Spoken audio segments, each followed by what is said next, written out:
I remember when I was playing drums at T Street, and not that you know, I wasn't obviously just focusing on the job in hand, but playing drums, and I was like, who's that one on the front row? And I was like, right, I'm definitely going to put a few extra fills in. So I was like, she's going to be appreciating the extra fills. So I was like, yeah, and David and I was like, when did you start playing jazz? I started playing jazz today, man. I started playing jazz because of her. So yeah, so I was like, I actually spotted Kate about 2-3 months before I actually even spoke to Kate. And the first time I actually spoke to Kate was, we went to a really, really beautiful place, a really romantic place. It's beautiful candlelit stuff and everything. Little place, some of you might know it, called Rock City. Stephen Bell's there. Yeah, Stephen Bell, randy as ever. But yeah, he comes up to me and goes, "Yo, mate, how's it going? Yeah, I'm right. Have you seen Alice's sister?" I was like, "No." So yeah, where's your sister? So I was like, "All right, cheers." So I walk over and I was like, "Check her out." And then I was like, "There's Kate." But no, I'm away with that. But no, so I was like, boom, silence. That's what it was like in Rock City. The guy turned the music down for me for my special moment. And I was like, she is seriously hot. And I remember I went over to her and I was like, best line, how you doing? And she was like, that was it. So I tried my other best line, going, "Did you know you're my favourite?" And she was like, yeah, I sounded a bit sleazy, and it didn't help that I smelled of brie. So that didn't go down too well. So for the rest of the night, I remember Lozzie was out with me as well, and I promise I won't be too long, but I'm freestyling now.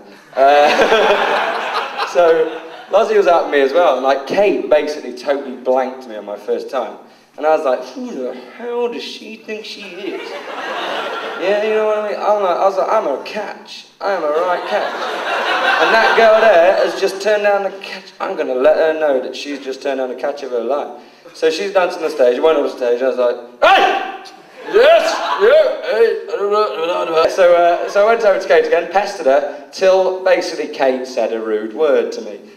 We had our marriage counselling cert, which is something that T Street do, because you know they put a lot of stuff behind all the kind of the weddings that they do at their church. But one of the kind of the key moments was when they talk about, you know, they talk about all your differences. They talk about all the things that you get on with, which is all the lovey-dovey stuff. And you're like, yeah, we're so amazing together. I can't believe we're both like frog's legs and all that kind of stuff. And I can't believe that we both like black. So we sat there and we were like. And it came, so what are your differences? And I said, you know, I mean, Kate's a lady and I'm a man. You know, and I haven't got much hair left.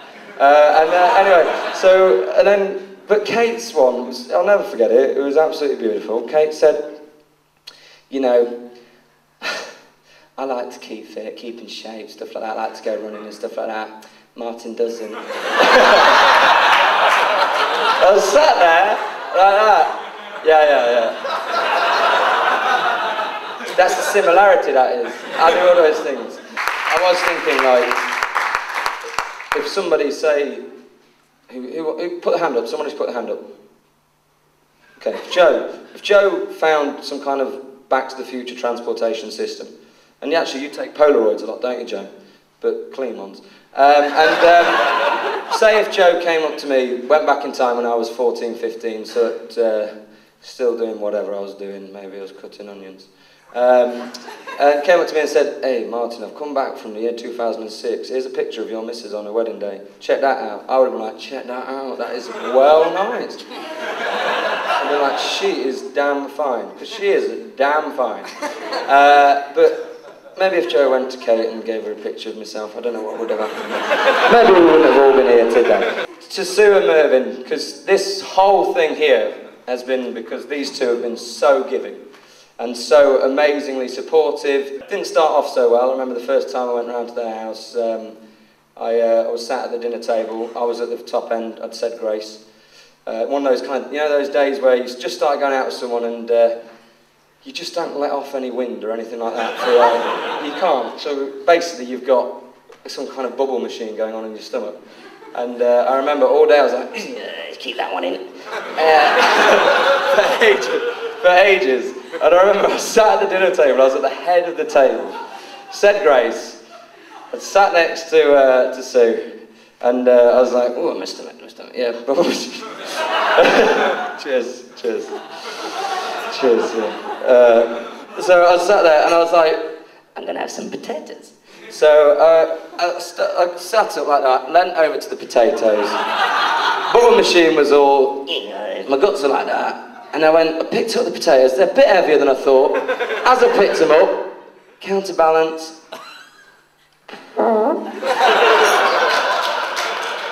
little Tommy Stinker came out. Let's call it an air biscuit. Little air biscuit came out. So I'm like that. And I was like that, and I went...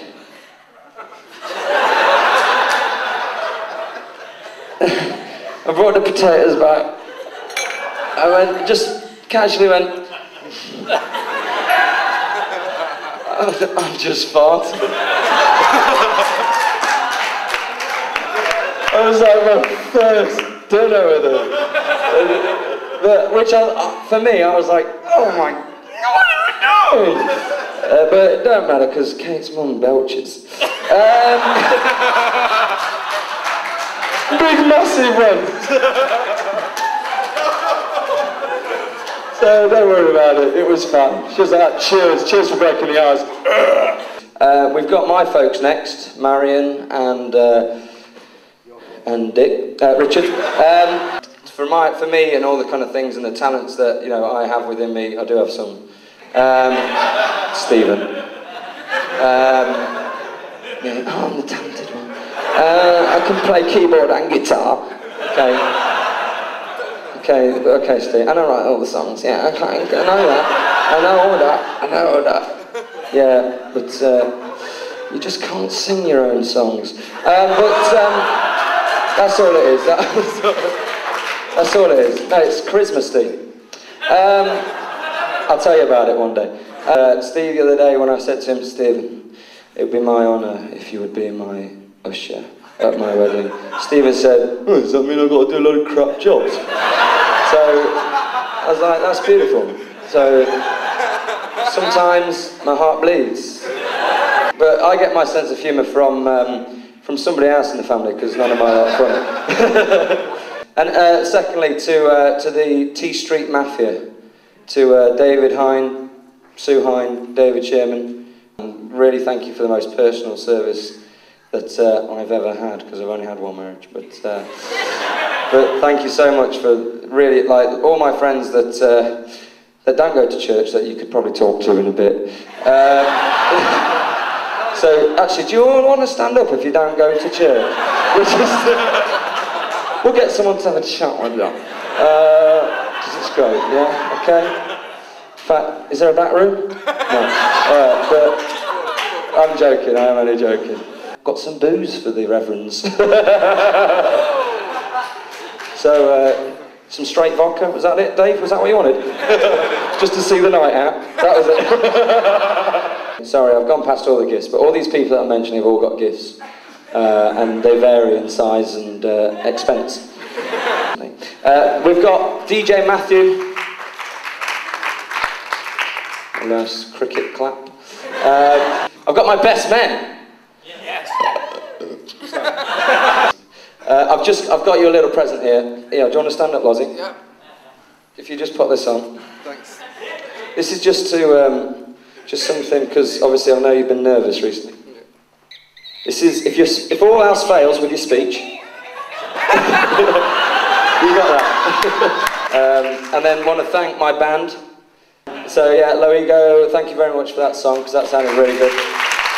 Thank you to Tom for filling in my shoes. Big shoes then, Tom. Big boots, but I reckon you got about halfway in.